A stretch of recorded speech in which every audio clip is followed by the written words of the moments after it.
Well, we have a very good treatment system per se. It's not a system, but a treatment process. We've been doing it for a long time. We have very well-trained therapists, support workers, social workers. People really care. From the top of the company all the way down. We are very innovative. We've used a lot of different treatment modalities to support the clients. We believe in a very community-orientated approach to supporting the individual, which I think is also very important. There's aftercare where people leave, and there are other facilities and services that they can access once they leave UKAT as well. And there's also Alumni. I was facilitated Alumni Day, and it was really lovely. I've been to a treatment centre myself a number of years ago, and that was in South Africa, but we never had that. So when I sit with other people, I always think that is so nice. People have been in treatment together, they were talking, some of them had done really well, some of them had some bumps in the road, and they were all together as a unit, as a community. And I think that's what UKAT is really good at. They offer a really good service to individuals with mental health and addiction challenges.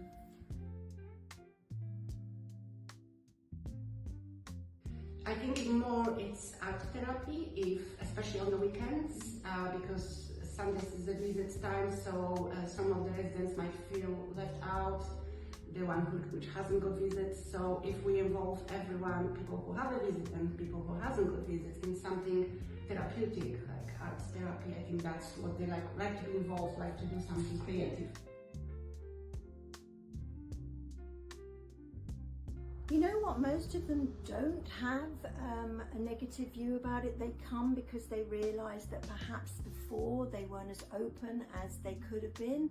They've learned from their horrible mistakes, and they've come back to learn more and understand that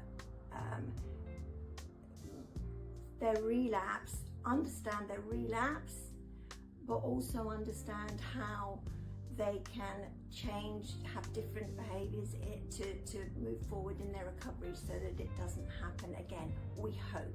But actually people in relapse are incredibly valuable to us. I mean, it's not nice for them, but it's part of addiction.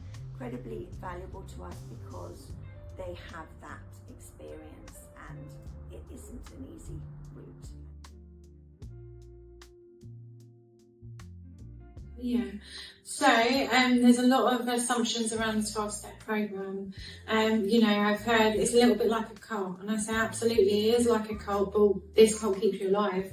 As where you're in a cult originally with active addiction, you'll have your own rituals and things like that are actually detrimental to all areas of your life. So a little bit ambitious, absolutely. There's hope for everyone, and we've seen so many success stories that actually we really do believe in the 12-step programme. In terms of religion, so addiction is a fear-based illness, and the opposite to addiction, in my opinion, opposite to fear is faith always. Fear is going to be there, however we have faith that we're able to overcome obstacles with the right resources that we have in front of us.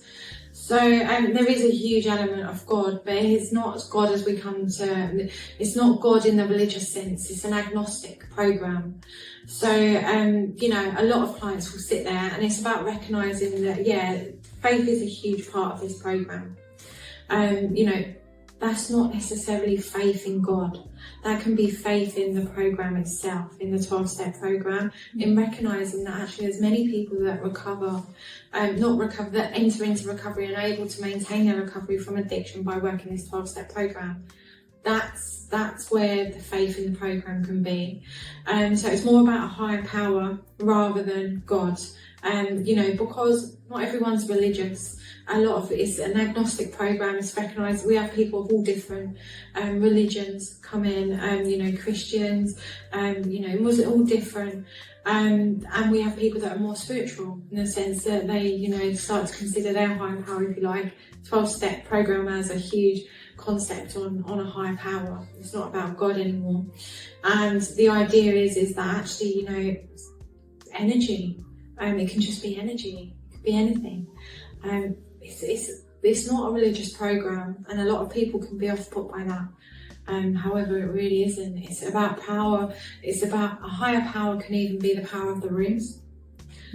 So very much the way that I manage that when people come to me is very much by encouraging them to be open-minded to an alternative way, and saying that you don't have to believe in God or higher power.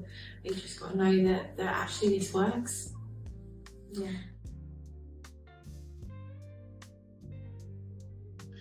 Yeah, an individual one-to-one is going to always be very different to a group environment where you're holding the group to allow them to explore what it is you happen to be exploring in that day. Yeah, so the group therapy space is held as a space for clients to open up and share on whatever they feel is relevant for them, but with the awareness that the group is held with the dynamic and the purpose that we're trying to become aware of things that may be less conscious and bring those to surface. So as a group is when somebody shares, someone might reflect on what they've heard, but the clients are encouraged to always keep their statements in the I, which means that they're talking about themselves and never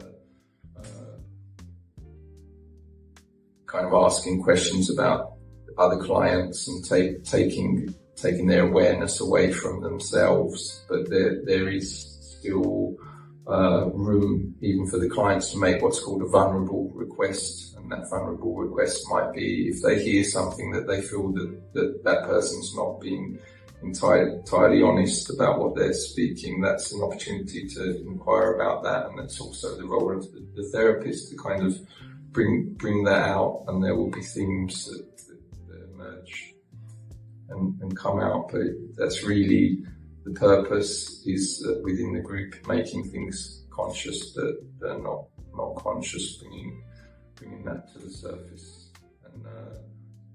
And particularly in terms of, like you were asking about earlier, is there common things that happen? Yes there are.